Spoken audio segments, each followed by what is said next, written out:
Well, hello everyone. Welcome back to Black Digital Media TV. We're so happy to be back. I'm really excited today about our guest. Definitely a topic that's very dear and near to me. All about technology. It's part of our Let's Talk Tech part of the show. We have, as you know, I'm Laurent Barber. Gina is my co-host, and we have Bianca Wells. Definitely a professional in the IT industry, a lot of experience. So we're really interested, really excited about her tonight, and just to hear what she has to say. She's got some very encouraging things to say about the industry and her background and things like that as well too. So we're really excited about that. And I'm just gonna just go ahead and get things started. We'll get right into the show. I'm gonna turn it over to Gina, and then Gina will introduce Bianca, and we'll start the show. Gina. Thanks, Laron. Again, I'm Gina, and welcome back to the show. But before we jump in, just a little bit of housekeeping. If you're trying to post comments, please make sure that you give Facebook permission to show your comments by going to streamyard.com/Facebook and logging in and give them permission so that we can see your comment, interact with us through our comments. Okay, so as Laurent said, we have Bianca Wells on the show today. This is part of the Let's Talk Tech. And yes, Bianca and I are related by blood. So let's get that out there. We do have a last name, yes. But apart from that, she's brilliant. Let me give you a little bit about her. She is a creative innovation specialist as well as a futurist in training. And I'm going to let her explain what all of that means. Bianca, I'm going to turn it over to you. And welcome to the show. Thanks so much, Gina, and thanks to you and Laurent for having me on this evening. I describe myself as a creative innovation strategist because I work in the field of entrepreneurship and innovation.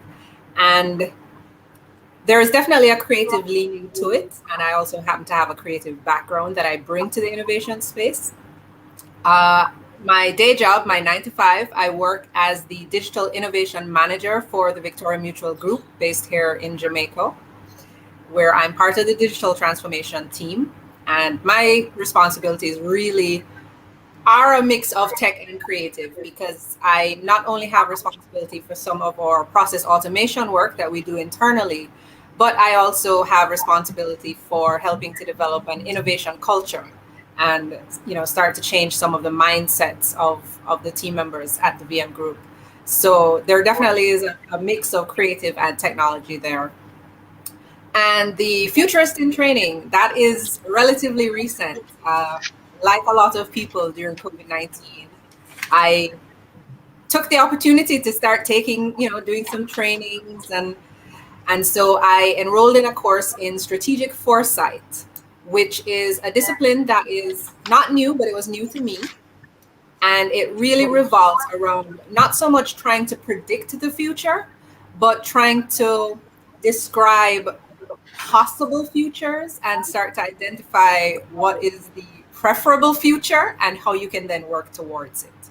So it's a very interesting field that I'm looking forward to bringing into the innovation space for myself, as well as my organization. And that is what I spent a lot of last year doing. Oh, good. So Bianca, you also, there's a part of some of the things that you really believe in, an event that you were part of as far as ladies in IT and things of like that. Something that I think the way that you phrased it is very, very perfect. And you talk about not boxing yourself in. Can you kind of give some insight that maybe if you don't want to give too much, but just what can you share with us about that, if at all? Sure. So that concept for me is really about trying to clear some of the limits that we have mentally that tell us we can't do certain things or we're not the kind of person who does particular things. And this shows up a lot when we're looking at careers. For example, people often say, oh, I'm not a numbers person. And so, they kind of rule themselves out of anything to do with financial because they're just not a numbers person. And that's usually short of people who have actual dyscalculia, which is the numbers version of dyslexia, most people can learn. They just may not like numbers. They may not have the passion for numbers, but they tell themselves it's something they can't do. Right. And so I wanted to take a look at that. And I took the opportunity to share some of my story and some of the things that I've done, because where you see it with a lot of people is it shows up in the jobs that they don't apply for because they think they can't do it, or they'll step up to because, you know, they think maybe I'm not the kind of person that takes that chance, or, you know, the challenges that come up and people kind of back away because they're like, yeah, okay, that's not, you know, that's not for me. And so I took the opportunity to do a less tech-focused talk because I figured there would be a lot of that, but they were also welcoming talks on career and personal development. And this is something that I've kind of used throughout my career to help me take some of the steps that I have. It's been a meandering journey, but it's been an interesting one. And so I wanted to share some thoughts on that for the Techno Day event that's happening on International Women's Day. So. Well, I'm going to say and follow up with that, Bianca. I mean, I love the way that you titled that, because when I started my IT career many years back, that was pretty much the attitude that I kind of took. First of all, saying to myself, if I'm going to go into this industry, I cannot go into this industry and say, well, I can't do this. I may not be able to do that. In technology, doesn't really allow too much for something like that. If you'll definitely kind of stagnate yourself. So I definitely took that kind of an attitude, and it has definitely been the biggest thing that just propelled me, because every opportunity that I had, even when I started school, I started into the job market, any type of training that came up in terms of, you know, the hardware, that's my background. Then I got into software. I always, anytime the opportunity came up, I always took advantage to learn. And the good thing about that is because each time you learn something in the IT industry, it just keeps taking you up a notch and a notch and a notch. A lot of times people talk about certifications. Mm-hmm. It is great to have certifications, but if you don't have those certifications, as you're working towards those certifications, get that knowledge in there, whatever the part of that industry is. It's because technology is so wide, but you have to take that mindset. If you continue to take that mindset, it's always going to position you for the next step up. But if you don't take that attitude, you know, you're not going to give yourself that, because the opportunities will come.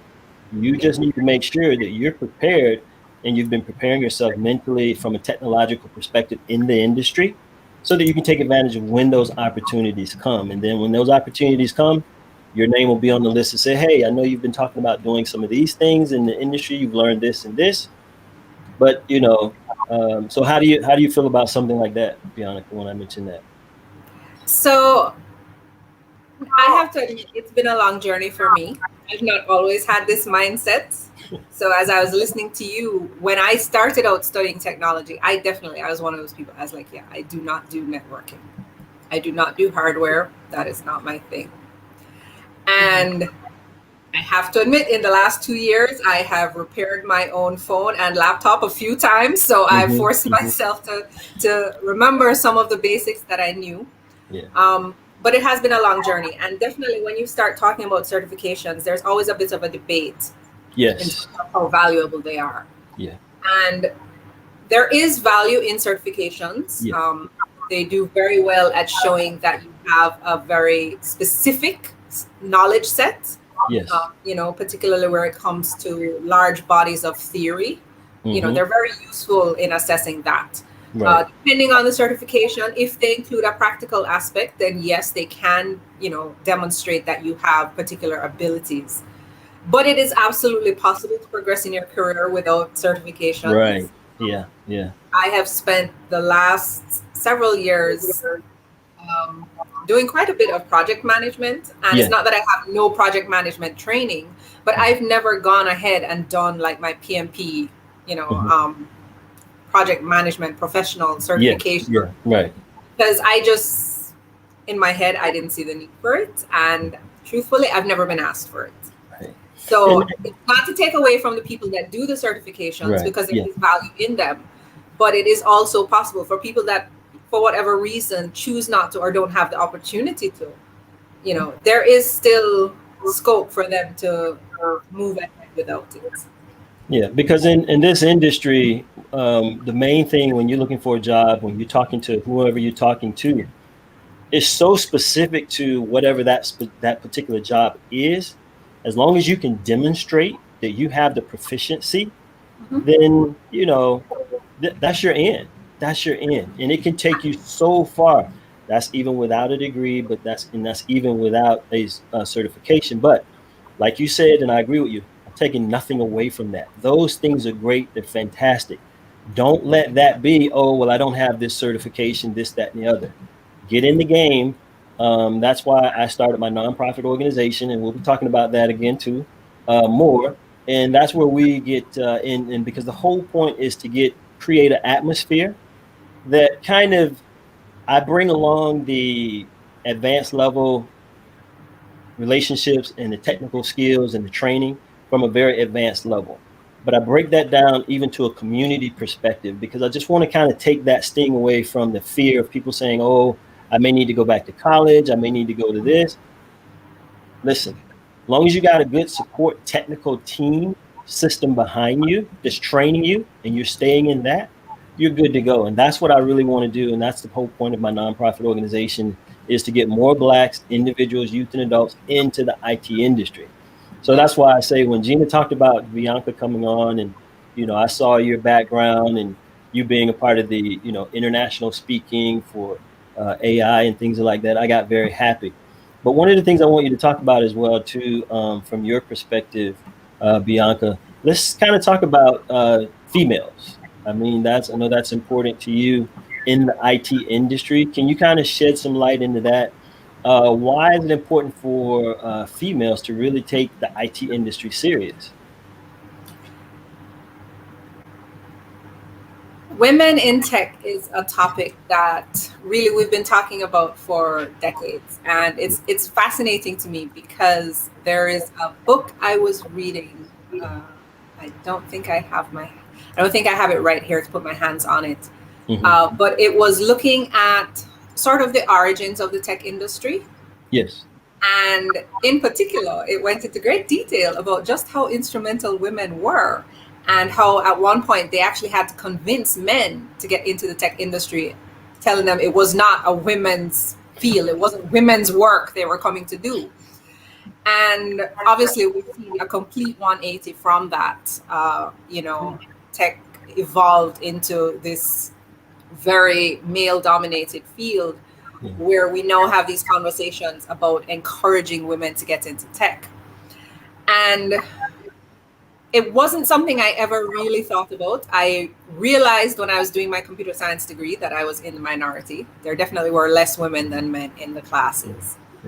But it just never occurred to me that that was a problem, because I also recognized I was better than a lot of them at what we were doing. So, but we do need women in the field because we need the diversity of perspectives. Yes.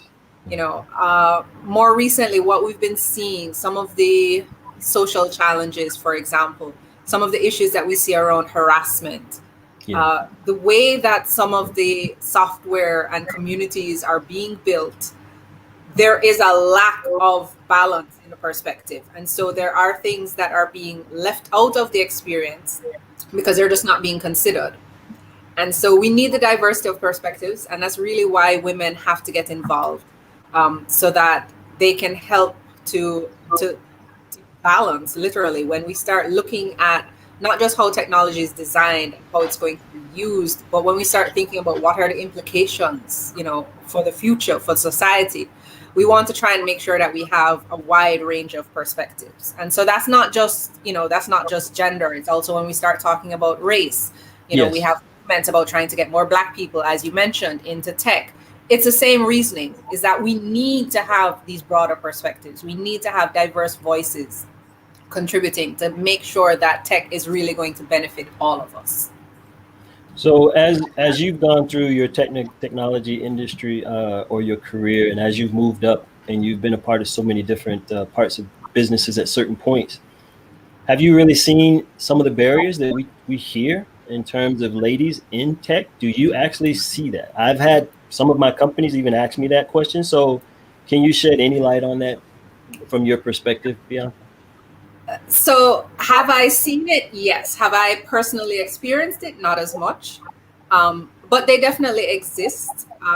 What you see quite a bit is there is a lot of misogyny, even if it's not overt. There are very often men in tech leadership who are dismissive of women's opinions, of women's voices. So even when they do have women in tech who are part of their team, part of their organization, they are not as inclined to listen to them. They're not as inclined to give them space to take on responsibilities or share their perspectives. Um, Jamaica is a little bit of an interesting place though, because when we start talking about management and business, we do actually have a higher percentage of women in management, particularly the middle management layer. And so that happens even in tech. You do have female tech managers in various organizations across the country. But the higher up you go, the more that ratio starts to shift. So you don't have as many CTOs who are women, because the higher up you go, that balance starts to shift back over towards the men. So the barriers are definitely there. I personally have not had a lot of them come my way, but I may also just be oblivious. Well, yeah, they definitely do exist. And I'll say that even from my perspective. And that's one of the reasons that I started my business and I started the nonprofit, is to really address that. I've had an opportunity to work for so many different computer companies on many different levels nationally.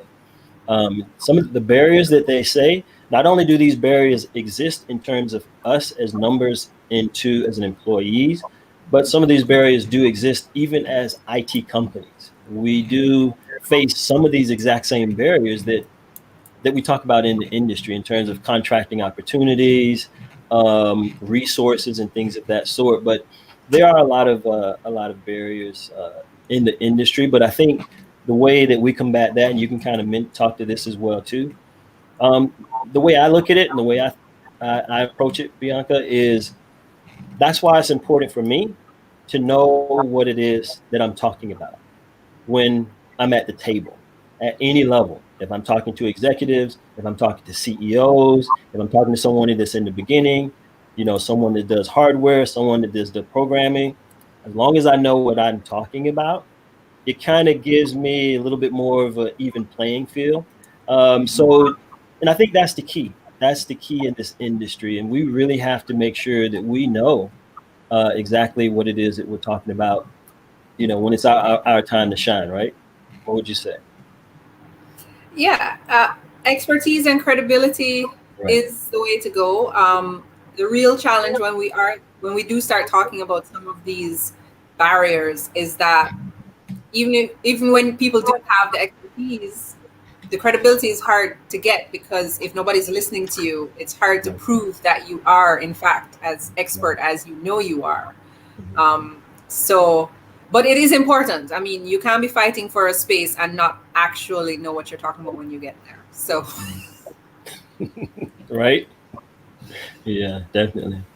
Gina, you got it? Anything you want to say? Yeah, I'm looking at that painting behind you. Really interesting. And I know that you have a little bit of an art background, right? So can you give me though? Can you give us an idea of how you ended up in the art field, and how did that help you later on, if it helped you in the technology world? Okay. My artistic background, I suppose, I've always been involved in the arts. Just even as a kid, I used to do dance lessons, because dancing was one of those extracurricular activities that girls did. I got into music. I started playing my first instrument near the end of high school. I was about 16, and my mother felt I had the hands for a musician. So I started playing an instrument. But For me, it really sort of took over when I got to university and I joined the steel band at the University of the West Indies campus here in Jamaica. And that was actually not intentional. I joined with a friend because she was half Trinidadian, and so it was her own cultural heritage and she wanted to be a part of it. And I said, sure, no problem, I'd go with her. And 20 something years later, that is still my primary instrument. I played with the band 2 years ago, 2019, in their last concert. And over the years since then, I have been involved in various other art forms. I write poetry, which I started doing as a kid and I took it back up again in my mid-20s. I do photography. I was first introduced to film photography and darkroom work when I was about maybe 9 or 10 years old. I got back into that again while I was in university. And I still practice some of that. I'm working on putting together a home darkroom for myself. So the arts have been a part of my life pretty much throughout, at varying levels of interest and commitment. But I did actually study arts management at one point when I considered leaving technology, because all my hobbies were creative and I wanted to be able to contribute to that industry, bring some of my business expertise and my technology expertise. So I did study arts management before I floated back into technology.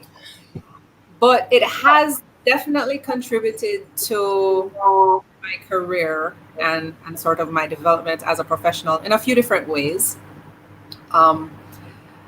Being involved in the arts teaches you a variety of life skills and thinking skills. It helps with things around problem solving and creative ideation. And I've been able to bring a lot of that into my work, both in business and in technology. It opens you to thinking about wider possibilities and sort of imagining and envisioning things that don't exist yet. So those are very useful if you need creativity. Having been involved in the arts, that's usually a big part of what you're doing in any art form. And so it has proven very, very useful.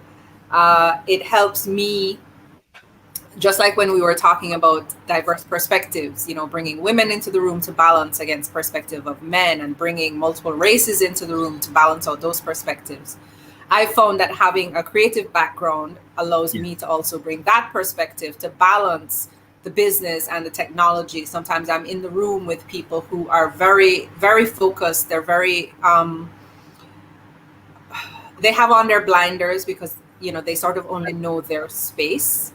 But because I come with this more creative background, I usually am able to bring another perspective, looking at it from a completely different angle, which has proven very useful now that I'm in innovation, for sure.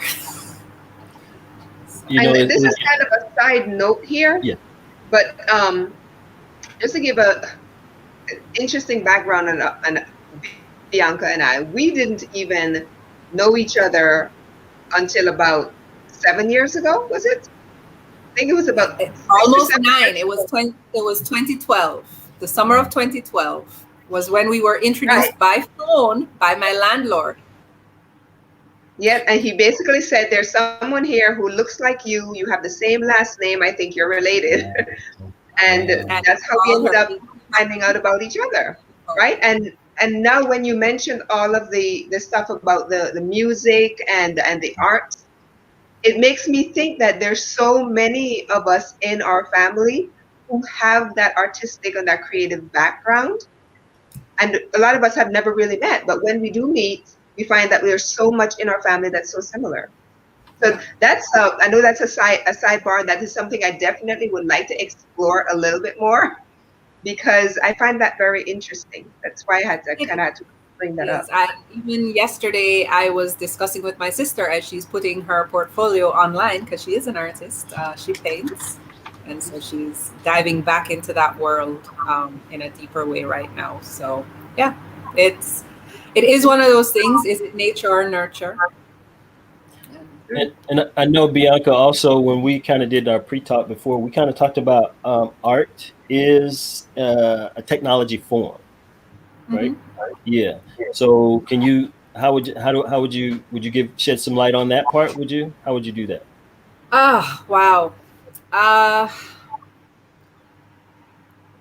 so at its very broadest, art is technology and technology is art. Yes.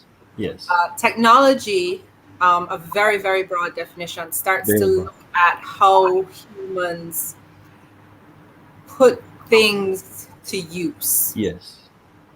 So from we started using tools, there are anthropologists who will define that as the start of us, developing technology, Yeah. finding ways to do things without us personally having to do it.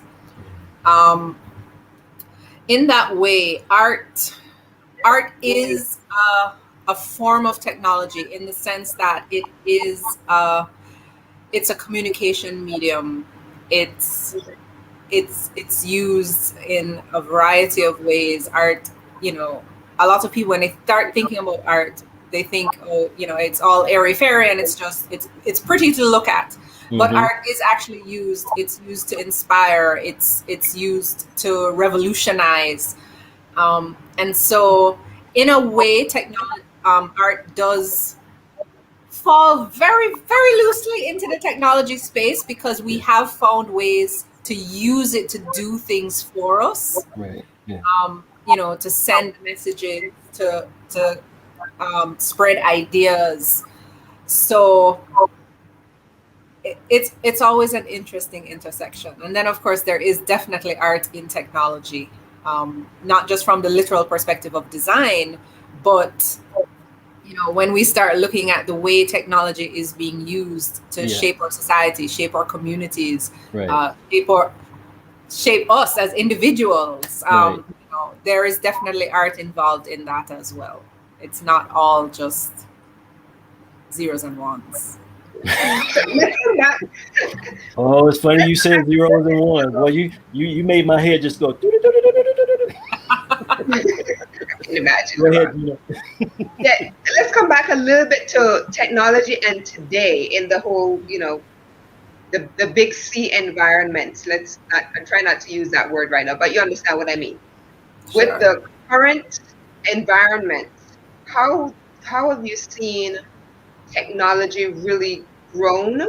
And for businesses that have typically been like a brick and mortar, having to reinvent themselves and come online, so to speak. How can you give us your view on how technology has really grown over the last year and more in this particular environment? Sure. I don't think there's anybody who works in technology who is not absolutely fascinated by everything that's happening these days. Right. Yes. Very true. Technology is always fast moving industry. We always talk about the fact that a year or two is a lifetime in technology. Oh yeah. Yeah. And we're now facing a situation that very few people alive have ever faced before, where the entire world is experiencing the same thing. Yes. And what has happened to us now, we've always said, a year or two is a lifetime in technology. And the past 1 year has just been a complete transformation. We have seen so many shifts in thinking in the last year, and technology has had to keep up. Yeah. And the organizations have had to run even faster. I can't even say they're keeping up. Yeah. There are a lot of organizations that are scrambling to survive. There are a lot of organizations that haven't survived, really, that have had to close their doors. The ones that have kept their doors open are trying their best as much as they can, because of course many of them don't have money and don't have cash flow to invest, but trying to see how they can use technology to help keep them afloat. And it's been interesting to watch that, just because very often it's happening in industries that have been very deliberately resistant in some cases. Yes. So where these industries have avoided getting on that technology wagon, they've avoided kind of moving with the technology and moving with society and even their customers in many cases, they're now finding themselves in a place where they have no choice. If they want to stay in business, they have to use the technology. So we're seeing, for example, a lot of brick and mortar businesses are now coming online. You know, businesses that, as far as some are concerned, should have had websites 20 years ago, you know, should have been doing e-commerce from 10 years ago, are now getting onto that because they're like, okay, you know, we're in the middle of this. There are lockdown orders. There are work from home orders. There are bans on gathering. There were certain, you know, there are curfews in place in some places, and they just have no choice because technology is the way that they're going to be able to make their existing business model available. And so, and I say it that way just because, of course, several businesses have found they've had to change their business model altogether, and that's a whole other discussion. But it's been fascinating to watch because while those businesses are doing that, the technology itself is evolving because we're also seeing some interesting shifts happening in the technology industry as we're finding new uses for technology that already existed. We are creating technology to fill needs we didn't even know we had because they didn't exist a year ago. We are finding, you know, new problems in technology just because, you know, we're being forced to use things in a different way. So it has really just been a fascinating year to watch, and it's not over yet. You know, we're going into our second year of this really, and we don't yet know when it's going to be over. So there is still more to come, and it's going to be interesting to see the businesses that do manage to make the technology work for them so that they come out of this at the end even better than they were before. So Bianca, then I know for me personally. Go ahead, Gina. I'm sorry, I wasn't sure.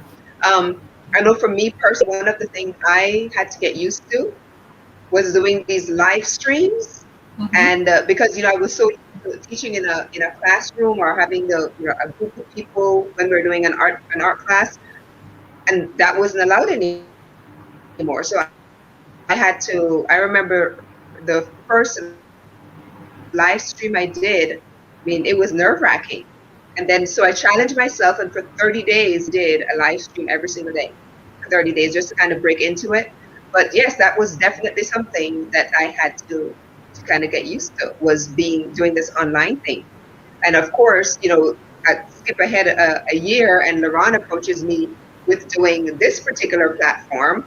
So by then I'm, quote unquote, as he puts it, a pro, but he is fairly new to this particular platform here, even though he has been in the technology field for how long, Laron? Oh, well over 20 years. We're talking what, 20-something yeah, years? well, that doesn't make us experts in all platforms and all software and all tools. We still have to learn too. Yes, I have to learn them. Yeah. And yeah, I had to learn a lot. Yeah, but yeah, no, it is interesting. So education is definitely one of those spaces, both the traditional education, but also sort of the non-academic education. So when we start talking about vocational skills, we start talking about creative skills like teaching art and music. We're talking about life skills. We're talking about personal trainers going online. You know, it's everything. It's therapy. Therapy has moved online for a lot of people. Coaches, consultants are doing online engagements. So it really has shaken up just about every industry. And you know, when you talk about online things, you know, what came to my mind when you mentioned that, Bianca, was, you know, in medicine or in the medical field, doctors no longer have to be actually on site to actually perform operations. So there's a technology. The doctor can be in California anywhere and actually perform an operation on you anywhere else in the world. And that's where technology is. To me, that's what I love about technology. I know we talk about doctors. I know we talk about attorneys and, doctors.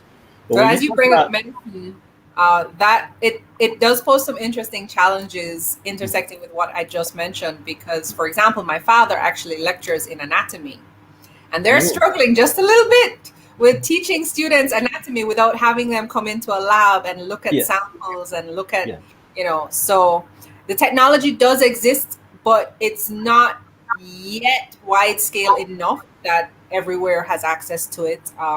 And there's a lot of learning around how do we change the way we teach, yes, to get yes, across the same kind of information, even as, yes, eventually a lot of the doctors are going to be using that kind of technology and doing remote surgery.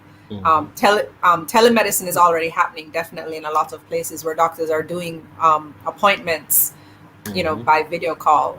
So it the technology is moving ahead, yeah. and we are basically just going to have to keep up. And so where do you see in terms of, if we talk about AI? AI is definitely a big thing in terms of data collection, because it drives AI data collection. So how do you think AI? Where do you think AI is that a big part of where the industry is going? I mean, as we see it, I mean, what's your input on that part? The AI, artificial intelligence, is what that is. Yeah. So AI is an interesting area. It's not an area I'm particularly expert in, but it is Okay. something I read around. Mm. And one of the biggest challenges for AI over the last 20 or so years has really been learning and training the models. Yes. Yes. Because despite the limitations of the human brain, it works remarkably well at synthesizing information. So we take in lots of information, and our brain makes these connections without having, without needing to be trained and told these two things are connected. And AI is getting better and better. Mm-hmm. What I'm particularly curious to see, because Mm-hmm. that's really where I think it's going to get super interesting, Mm-hmm. is with the developments that are happening in the quantum computing space. When those start getting applied and combined with the AI technology that already exists, that is when we are going to see an exponential leap in what AI is capable of. Because the speed at which the existing quantum computing experiments have sort of shown that transactions can be done Yes. and calculated, it's going to get to a point where you want to train an AI on a particular field. You can upload all that knowledge in no time. It's going to assimilate all of it, and machine learning is just going to pull together all of that and make the connections. And yeah, I'm you know I'm not one of those that's like super super paranoid, but it's going to get interesting, Yeah. because it's Yeah. going to get very easy for us to train AI beyond what the human race knows and can do. And I'm going to follow that up by saying this way. People play a lot of these games. Games. Da da da da da. They do a lot of things. You know, I believe. When you have these updates to these technologies or these platforms or these different devices, things of that sort, I think there's data that's also being transferred at the same time too. Mhm. And when you talk about AI, you're training AI. All that data comes back, and you drill down into that AI aspect of it. That's how you get detailed AI. It's a lot of data. But It's a you lot. mentioned you mentioned quantum computing. Can you just give a little bit of touch from your perspective in terms of quantum computing? I think that's a excellent point. You don't have to go into much detail, but Oh, I can't. okay. I can't. Quantum computing is something that I am still trying to wrap my brain around. Okay. Um, the very basic, what I do understand is that it works on some physics principles that my brain does not fully understand yet.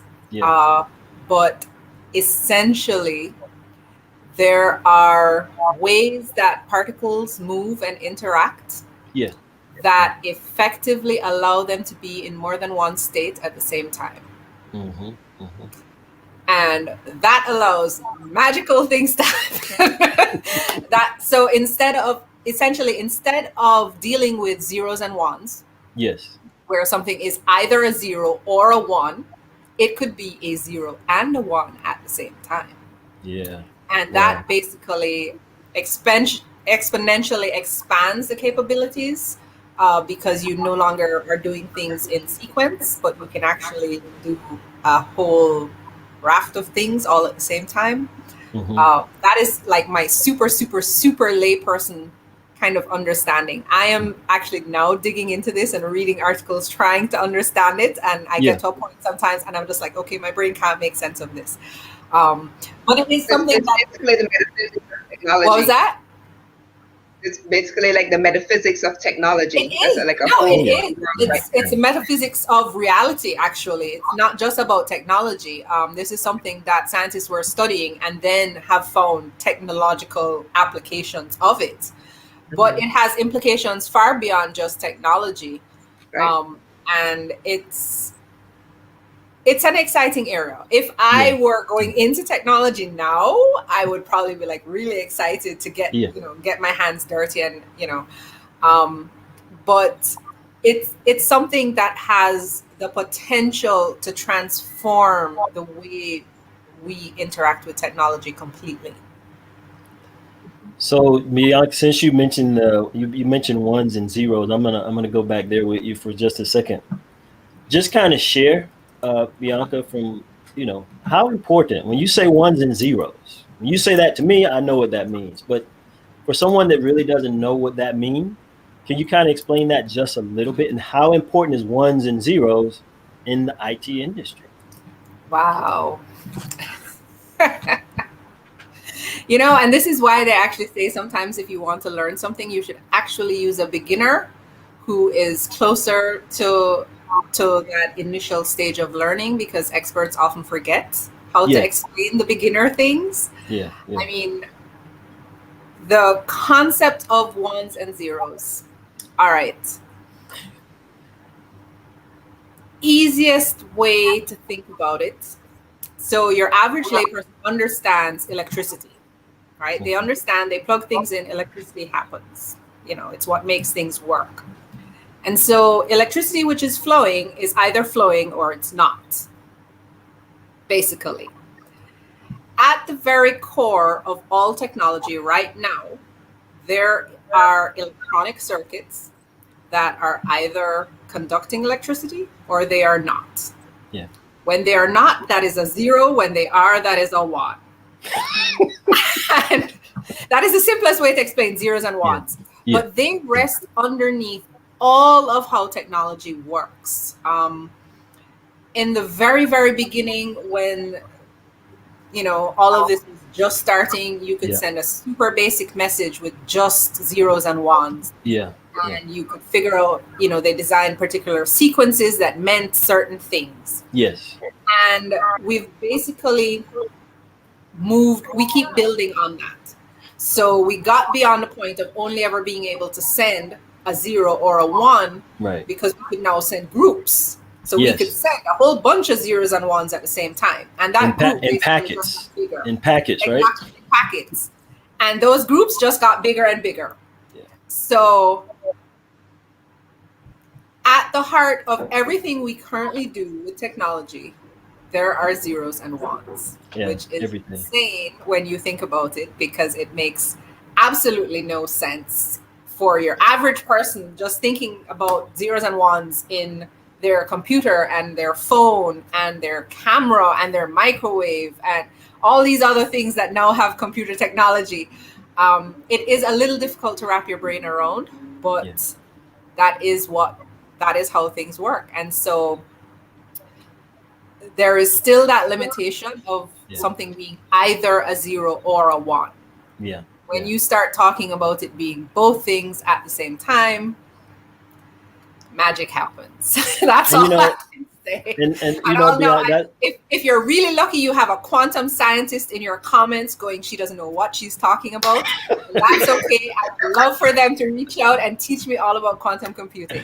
But I was actually just thinking the same thing. I said, this would be really good to have a quantum physicist together with a technology expert together on the same call. Absolutely. And have a quantum physicist? Sure. Or a metaphysicist. I know several of them who would actually love to, I think that would be a very interesting conversation. It probably would be. I mean, what little exposure I've had to quantum computing so far, which is just because I've been reading about it and trying to understand. My brain is just blown away at the possibilities, and I barely understand what it does. So the people who know what it does, I can only imagine that, they're having the time of their lives right now exploring something that could literally transform the way, as I said, not just technology, not just the way we experience technology, but, the way we experience the universe. It's that grand a scale of discovery and learning and exploration. And so it's an exciting time. And so we're going to go back to we keep doing that. We want to talk to you so fast, Bianca. How's that feel? You mentioned education earlier, and I know part of this discussion is all about not boxing yourself in. So let's talk a little bit about the education system and how you think that either boxes you in or enables you to go on and kind of explore different avenues, so to speak. And I know that, we're talking about in Jamaica where there's a completely different educational system, which I grew up in, having part of it in Jamaica and part of it in the Cayman Islands. So I'm familiar with that British system. A lot of the people watching may not necessarily be. So how do you see the education system kind of boxing you in? Because I know part of your work is personal development, and the topic is don't box yourself in. Sure. All right, so I'll start with just explaining how the education system here works. Up to grade 6 is your primary education. So everybody sort of does that, or is supposed to. And then you go into high school. So grades 7 through 11 are mandatory. At the end of grade 11, you take a set of exams, which basically give you your school leaving qualifications. So you can leave school, but you'll have some qualifications. You will have done exams in some subjects. There are then 2 optional years of high school, grades 12 and 13, where you do some more exams at the end of that at a more advanced level. And they sort of are the equivalent of like that first year of pre-university, pre-college. Now, the way most schools in the Caribbean operate, because this is all based on the British system, and most of the Caribbean were British colonies, so we've inherited a lot of things, is that when you start high school, your first few years, you're taking all the subjects. You're taking everything: mathematics, English literature, geography, history, the sciences. And then after grade 9, you start to specialize. And so you choose some subjects, or they are chosen for you depending on the school. But you start to specialize. So instead of taking all the subjects that are available to you at that school, you now take maybe 6, 7, 9, a few of which everybody is taking. So usually like mathematics will be a required subject that everybody has to take. But you will have people who may choose to focus on the sciences, and so they will no longer do history or geography or computer science. So they'll do biology, physics, chemistry, which we think of as the traditional sciences. You may have people that will choose instead to focus on a more artistic leaning. So they will do art, they may do history, they may do a foreign language. And you then sit your exams. Well, if you go into the optional 2 years, grades 12 and 13, you again specialize, and now you're only going to do like 3 subjects, 4 subjects. And most people will choose the subjects that they do then based on what they intend to major on in university. And so if you're planning to go into medicine, then you're going to take biology, chemistry, and physics.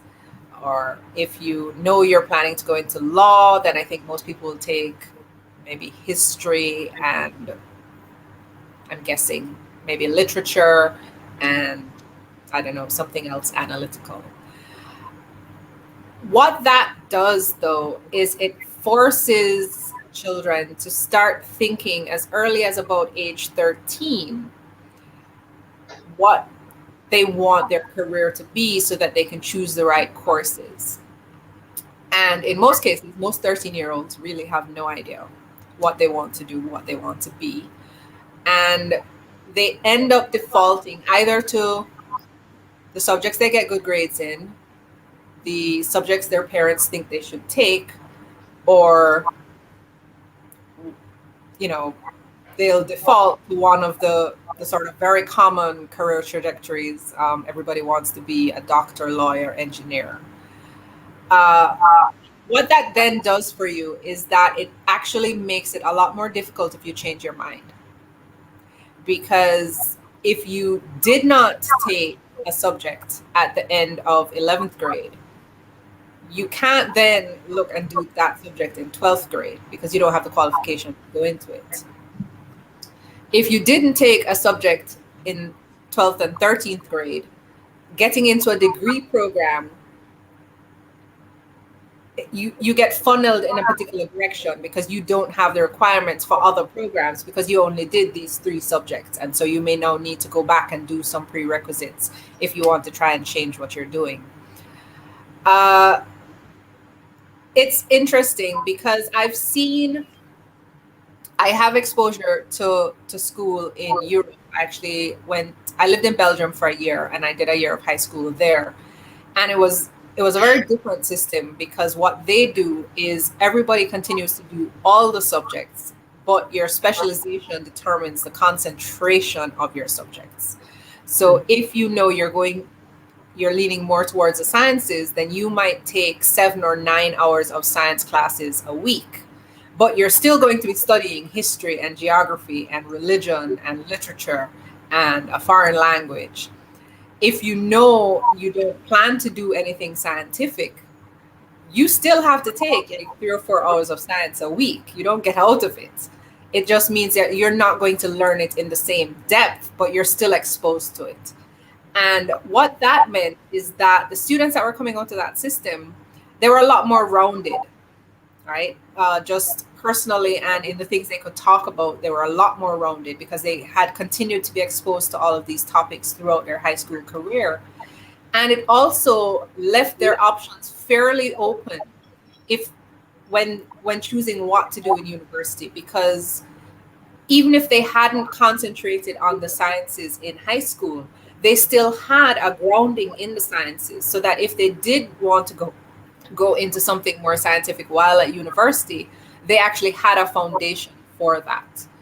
And so I found it definitely created more opportunities for them and gave them a much broader perspective on the world, which it was a very interesting contrast. I mean, I went and I was now studying subjects I hadn't touched since I was 13. So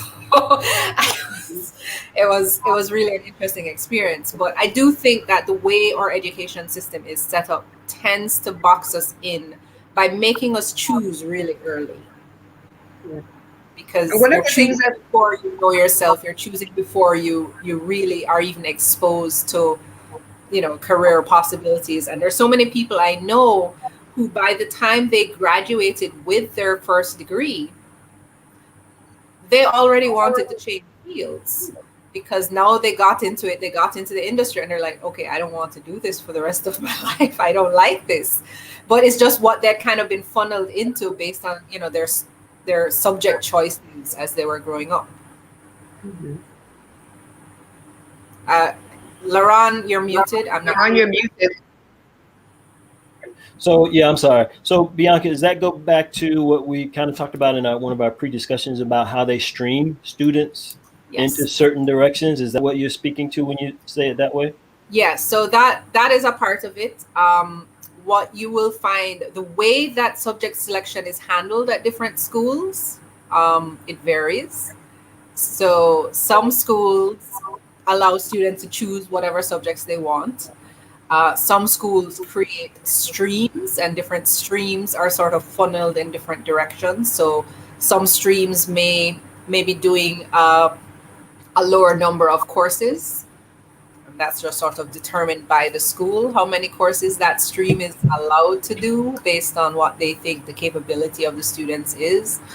Um, Depending on the school, they may have set up streams. So they may set up a science stream. And so if you're doing the sciences, you just don't have the option of combining it with, say, history, because it's just not available to you. If you're doing the sciences, you can't do history. And so streaming is a concept that happens in these schools a lot, but it varies depending on the school's administration. So so how, before the streaming starts, I know we kind of talked about it somewhat before, but how important is it for at home, for the, encouragement at home to what directions to go in, that you're not boxing yourself in? How important is that to kind of talk about those things from a home perspective in terms of that direction that the student may want to go in? Oh, that is super important, but unfortunately for a lot of people, it doesn't happen. Traditionally, there are a lot of families in the Caribbean, not just Jamaica, because I've had this conversation with people in Trinidad, Barbados. A lot of the same thing happens, where parents, what they want is for their child to have what they think is the best possible future. And so they identify careers that they believe will provide that, which in many cases are the traditional, be a doctor, lawyer, engineer. Depending on the country, they may include other things. Some countries, have a tremendous respect for finance and business and accounting. And so that's seen as a good field to go into. It is very, very common across the Caribbean, despite the depth of our cultural wealth, for the arts to not be considered a viable career choice by parents. So a lot of parents will try to channel their children away from the arts as a career choice, which is unfortunate, but it does happen a lot. And so for many people in the Caribbean, the arts becomes something they do on the side. It's a hobby. And so they wait until they're kind of free of their parents' influence to really dive into it. It's either a hobby or it's therapy. That's usually it's therapy, right? Right. But it is really important, because the boxing in happens even before school, right? You start getting that influence as a child before you're thinking about careers or subjects or high school. Your parents are often already kind of labeling you. Oh, he's the creative one, he's the athletic one, that's the brainy child. And so there's a lot of that happens, and that already starts to put, and this is what I talk about in my talk, that's one of the things I mentioned, it starts to put these limiting beliefs on you. Because if you're told your whole life that you are the athletic one, but your sister is the brainy one, then you start to form this self-image that you are not academically inclined, and sports is the only way for you to kind of make your way through the world. So a lot of people get those limits put on them by their parents. They kind of get told, I mentioned, with the arts and creative careers, you're told from you're a child, that's plaything. You want to have some fun, sure, you can go and do arts. But, if you really want to make money and have a good career and raise a family and buy a house and make real money, you can't go into the arts. You need to become a doctor. When your parents are telling you that, even though the one thing that makes your heart sing your entire life is being artistic, that is damaging to a child, because you turn into an adult who genuinely, you have this disdain for the one thing you want to do. And you tell yourself that you can't make money at it because you've been told your whole life you can't make money at it. I mean, obviously, some people challenge that and they do rise above it. And that's kind of what I'm trying to encourage people to do. But the home environment is so important because that is where we get those first messages. And particularly when we're talking about education and career, our parents have a lot of influence over us. You know, it's not very many people who have complete academic freedom to choose whatever they want to study. You know, my parents were fairly flexible. They were not going to force or even strongly encourage, admittedly, me to do any one thing in particular. They were like, well, what do you want to study? And I was like, I don't know. I mean, I'm good at this. I could do that. They're like, sure, go for it. You know, but not everybody has that. And so it is something that I wish more parents, more families would kind of pay attention to the messages that they're giving. And I know for many of them, it's really coming from a good place. It's really just about them wanting the best for their child. Yeah. But, you know, for most of us, being pushed into a career that we have no interest in, we have no passion for, in many cases, sometimes you don't even have the aptitude for it. You know, that's not really in your best interest. But unfortunately, families don't always realize that until it's too late. And that's the thing with me, because I'm one of those people. I ended up going to, I think I was 17 in sixth form studying law, and then got accepted into law school when I was 18. Did 2 years of law because I was really good at it, and everybody kept saying you make a really good attorney, right? So I did 2 years at a law firm that paid my way through law school, and I hated it. I hated every minute of it. No one knew until the day I quit. And then I took off and went to Mexico for a year to quote unquote try to find myself. You know, lived there for a year, came back, and then eventually went off to college and got my degree in psychology and realized that's what I really wanted to do. And now I've gone a whole different kind of journey of still having art in my background. So now there's art therapy. I became an art therapy life coach because I started teaching art in the juvenile detention center and then in the private school setting. So I knew that I definitely wanted that in my life somehow. So I managed to kind of intertwine art into everything that I do. But yeah, from time I was young, it was, you know, you could make a really good attorney because I was the president of the debating team. I was just really good at, you know, winning these things. And so, yeah. So I'm one of those sitting example. And I want to speak to that part in terms of, you know, early on. Me personally, when I first started out, I thought I was going to have a football career, okay? I mean, that's what I was doing, you know? I was pretty good.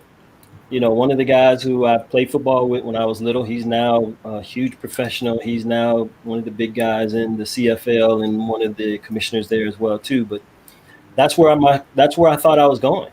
Mm-hmm. I wound up breaking my leg in high school twice. That ended my football career. So then when I got out of high school, I'm like, okay, do I really want to go to college, this, that? So I started working this company. I had a pretty good job coming out of high school. I didn't go to college right away.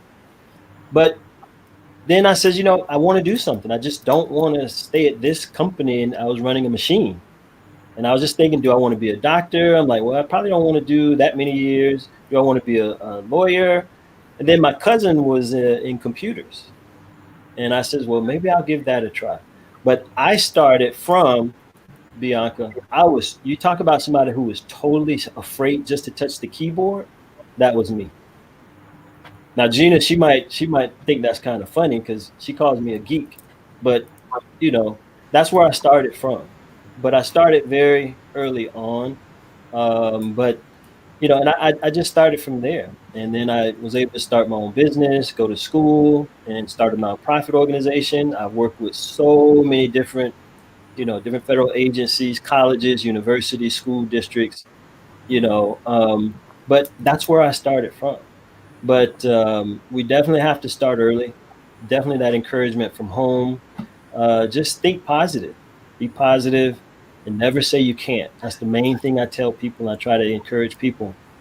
And Don't as you bring stop saying the word I can't. Stop saying that, because when you say that word, what you're actually doing, you've already programmed your mind to say, I'm not going to do this.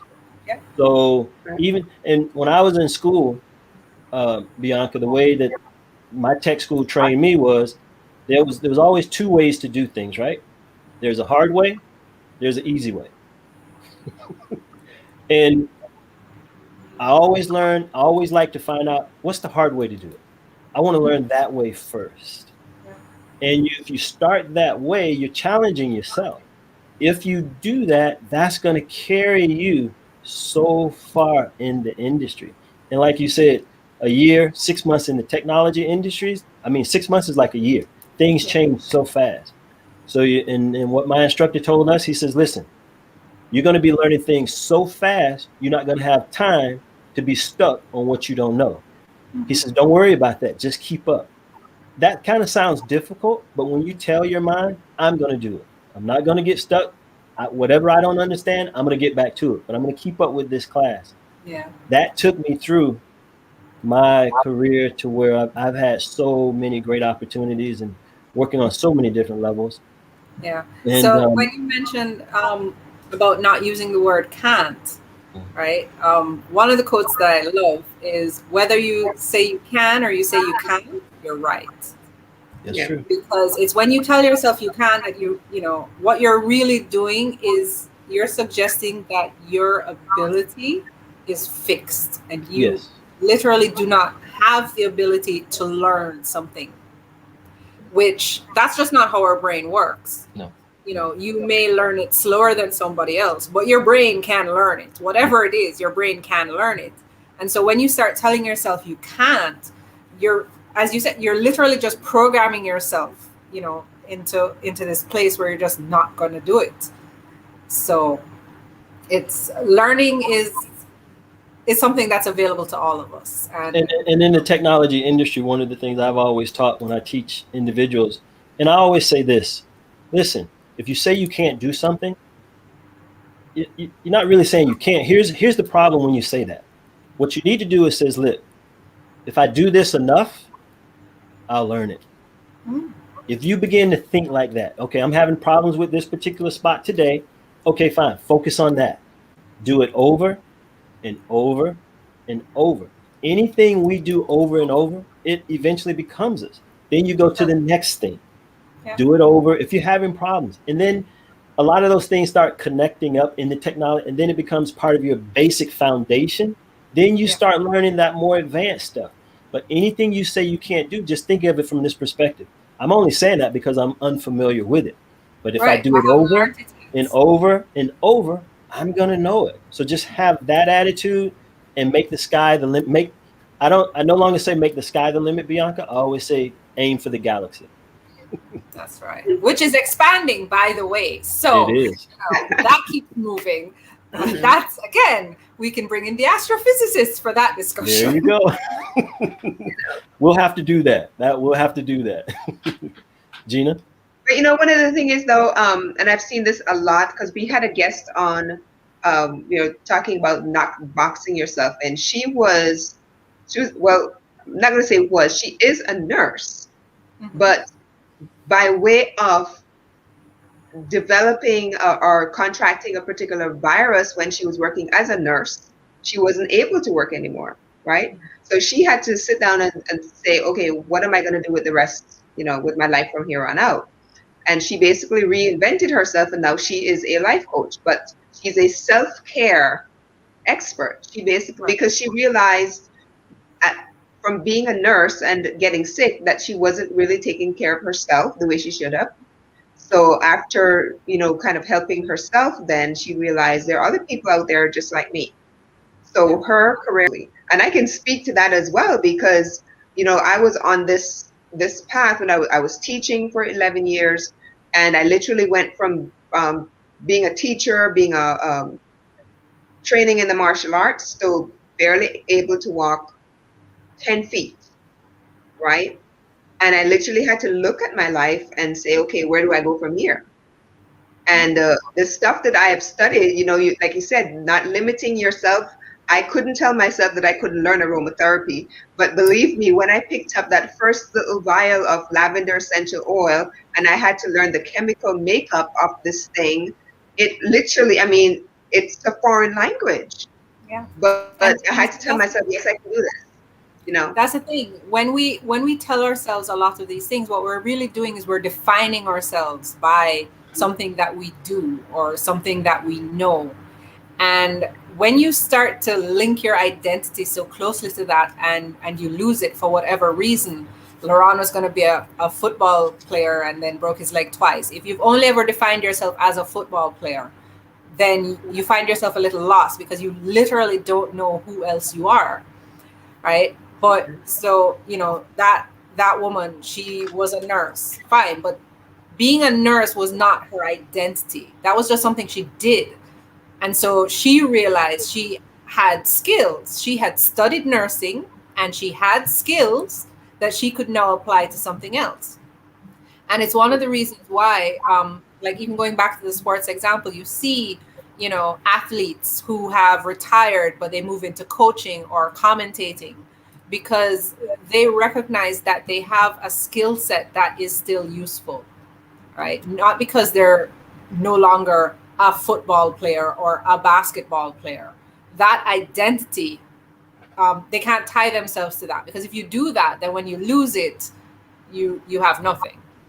But it's recognizing that there is in fact more to you than having that identity, and that's what allows people to reinvent themselves, to start to get out of that box that they put themselves in. When you tell yourself, this is what I am. No, that's not what you are. It may be what you do. It may be something you know about, but it's not what you are. Like, that is not who you are. So it's always fun. I mean, whenever people ask me questions, like I have a long list, I'm like, oh, well, it depends. What are you really asking me? What I do for my day job. This is what I do for my day job. You're asking me, outside of work, what do I do? This is what I do. You're asking me what kind of person I am. Here's what kind of person I am. But none of those things, no one of those things is my identity.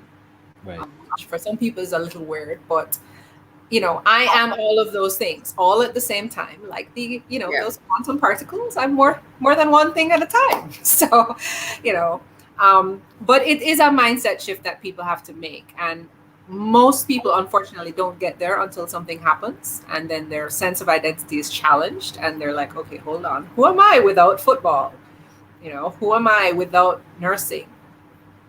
But it is possible to kind of change your thinking. And so I have to ask you this question right here, Bianca. Anytime you talk technology, robotics, AI, things like that, you got my full undivided attention. But I just want to ask you this one particular question in that regard. When you talk about robotics, we talk about robotics is coming on so much more in our society today. Mm-hmm. This is why we have to really come on board because eventually robots are not only eliminating jobs, they're creating jobs.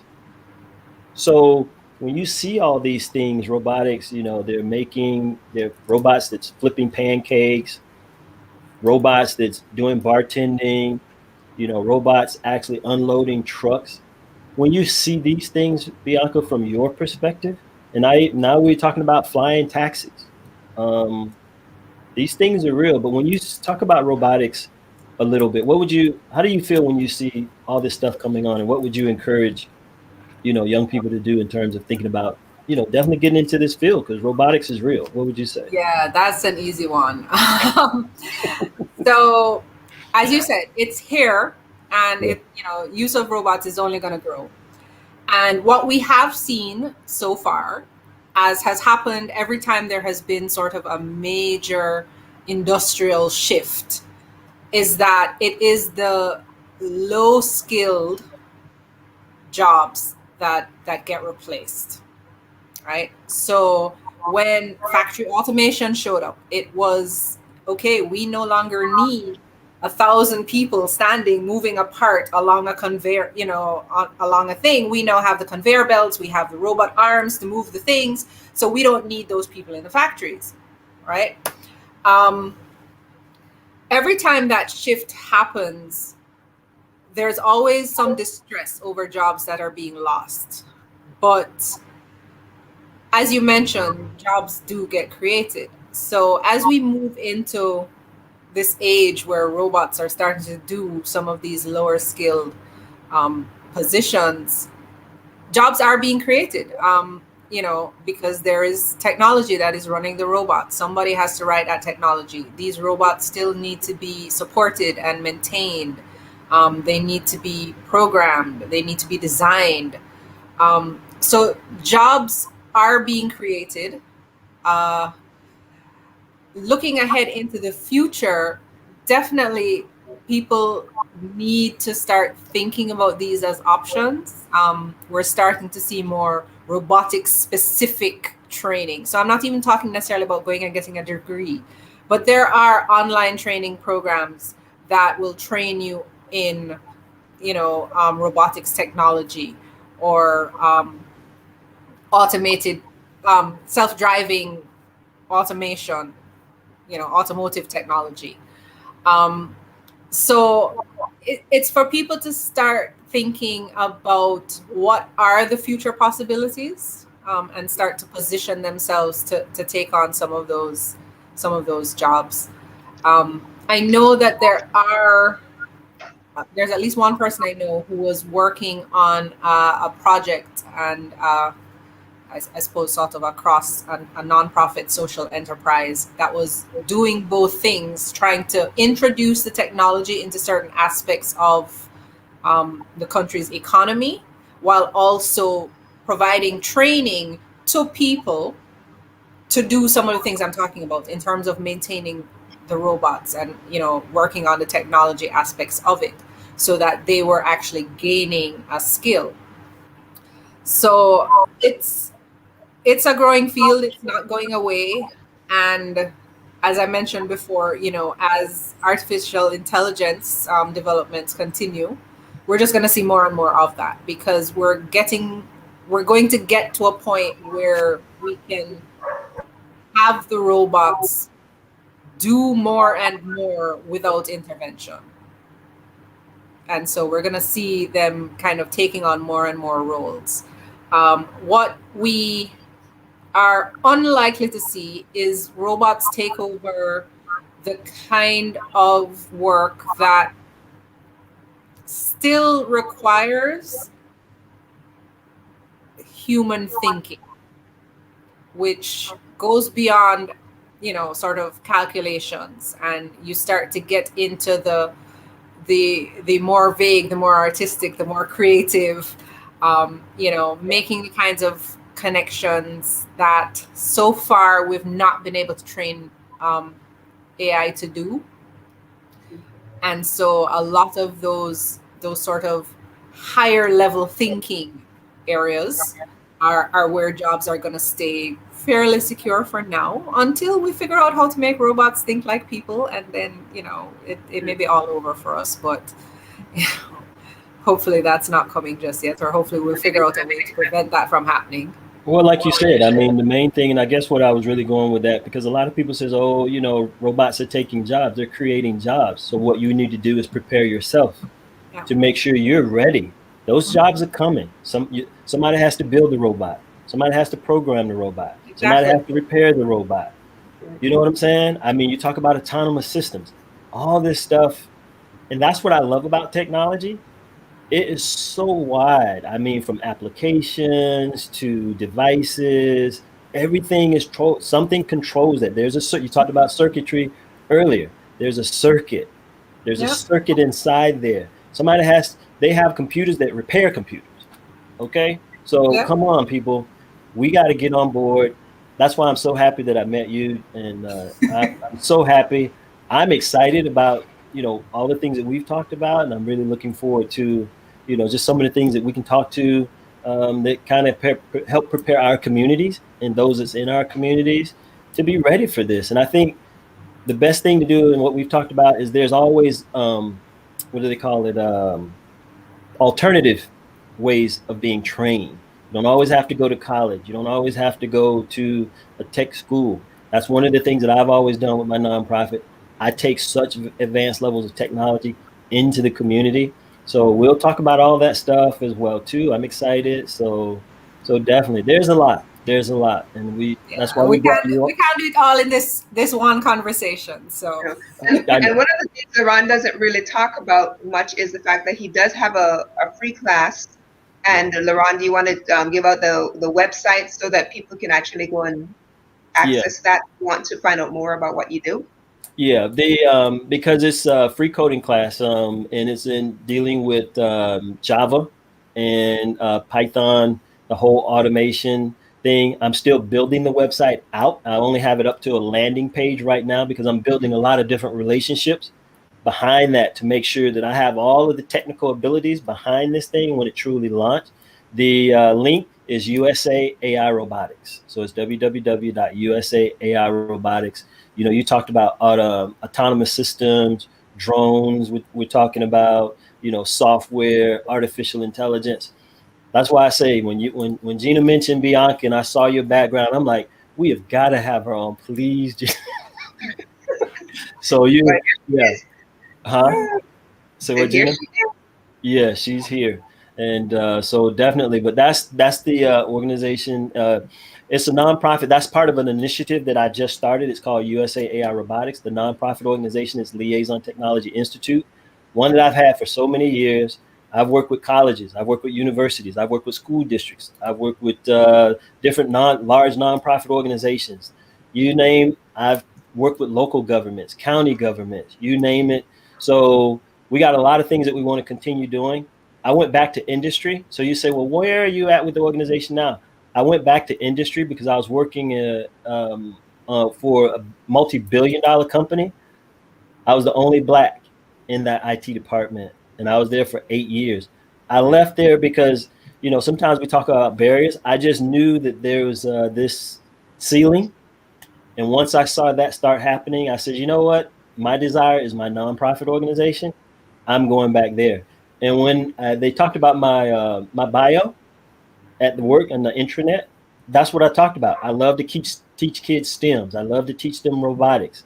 And so I'm going to be happy to share a lot of things that I've done in the past with you, Bianca, and then we'll go from there. Gina, anything else? Well, I think we've covered a lot today, and I think this is a conversation that can continue. I'm sure that Laurent would love to have you back on because he does have some things in the works with a few other people to bring on, to really talk tech. So I think we're going to go ahead and we're going to stop here. And Laurent, any last minute words or any last words to kind of Yeah, wrap it up? my only last words is I'm just speaking to I'm talking to anyone, but mainly I just want to make this plea to people that look like me, look like us. Look, get in this industry. It is so wide open. The sky is as far as you want to take it. As much as you commit yourself, there's always going to be opportunities. And technology is all over the world. So once you get in, you'll be able to get a job. And even if you're not working from anywhere in the world, you can work from home. And you'll be doing good. You know what I mean? So I just want to be that encouragement. That's what this platform is. Thank you, Bianca. We're about coming on, talking about black businesses, people that's in the community, leaders, and that's what this platform is for. So Bianca is definitely a leader in our community. So we just knew that she had a lot to bring, and we definitely wanted to have her on to share those things. So if anybody want to reach out to us, we can use our as far as Black Digital Media.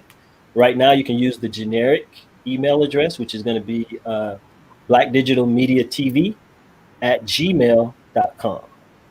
Blackdigitalmediatv@gmail.com.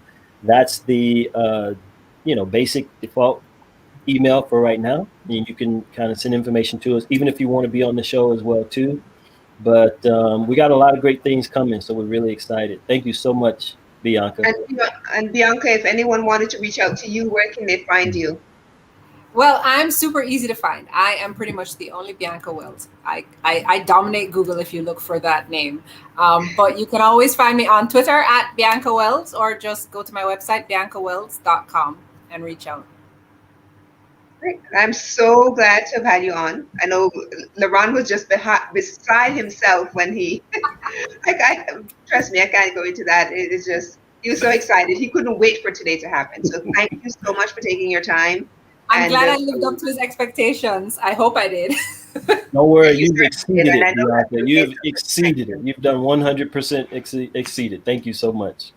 Thanks for having me, guys. He does have some things in the works behind the scenes, and I'm sure that he will let you know more about those as the time gets closer. And I know I promised to connect him with some people here in Jamaica, so we'll talk. There you go. There you go. Now we're talking. Thank you so much. Thank you For so anyone much. who's watching, for anyone who's watching, if you have posted comments we haven't seen, we will definitely correspond and respond to those afterwards. But they're not popping up here, and we're streaming to Facebook as well as YouTube. So we'll check on those comments right after the stream has ended. So thank you so much for watching, and we'll see you again on the next episode. Ron? Bye-bye. Thank you.